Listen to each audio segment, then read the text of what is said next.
It was a normal day for Beatrice Pryor, or Triss, as she liked to be called. But everything was about to change. She was 16, and in her world, that meant the day of the choosing ceremony, a day when everyone had to decide which faction they would join for the rest of their lives.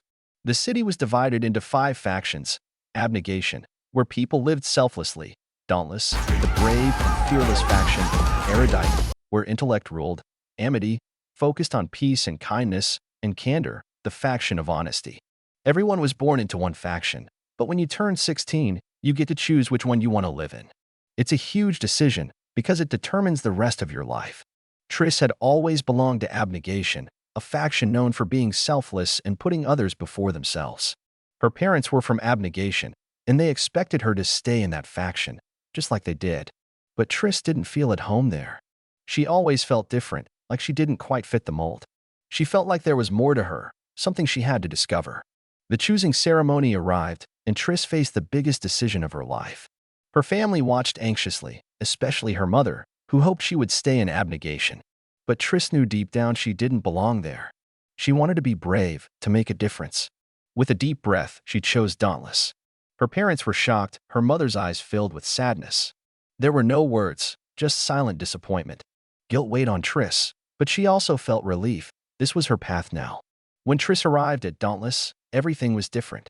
The Dauntless were strong and fearless, people who jumped off trains and climbed buildings without hesitation. Triss was scared. She wasn't sure if she was brave enough to make it through.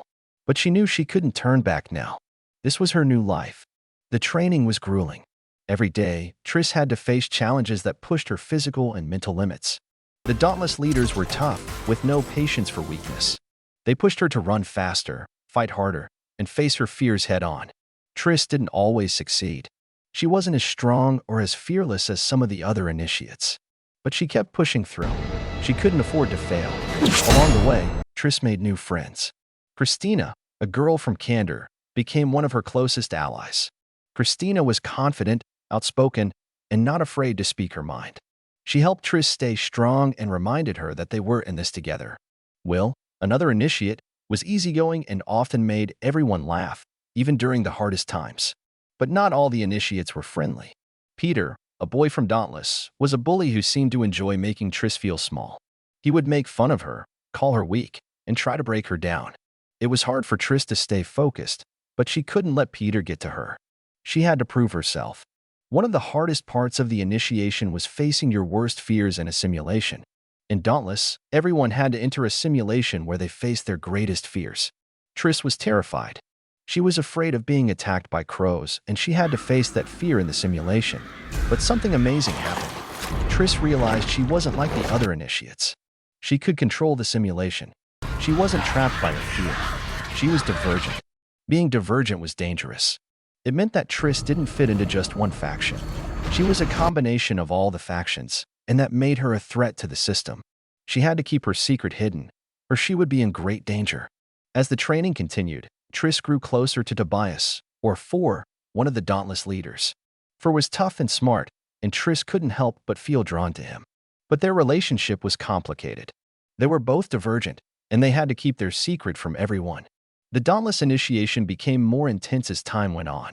The simulations grew harder, and the leaders began to push the initiates to their breaking points. Triss was constantly on edge, trying to hide her divergence while also proving that she belonged in Dauntless. Things began to unravel when it became clear that the Erudite faction, led by Janine Matthews, had sinister plans. They wanted to take control of the city and were using the Dauntless to do it. Triss and Four had to work together to stop them before it was too late. Through it all, Triss learned what it meant to be brave. She had to face not only her physical fears but her emotional ones, too. She had to make difficult decisions and fight for what she believed in. In the end, she proved that she wasn't just another Dauntless initiate. She was divergent, and she would stop at nothing to protect the city she loved.